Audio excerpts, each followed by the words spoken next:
तो गाइज अगर इस वीडियो में मुझे आप लोगों का सपोर्ट मिलता है तो मैं आपको पार्ट 2 बनाने वाला हूँ। तो गाइज पार्ट 2 में मैं आप लोगों को ये बताऊंगा कि आप इस तरह की माचिस की तिल्ली आप घर पर आसान तरीके से कैसे बना सकते हो।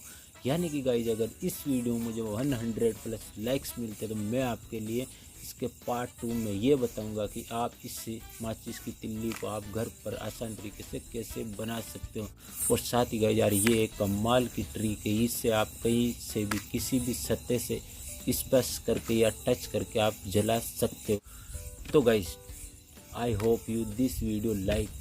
अगर गाइज आप लोगों को वीडियो अच्छी लगी तो वीडियो को लाइक कर देना, और अगर चैनल पर नहीं हो तो चैनल को सब्सक्राइब करना मत भूलिएगा, और साथ ही उस घंटी बटन को दबाना बिल्कुल भी मत भूलिएगा ताकि मेरी आने वाली वीडियोस मिस ना हो।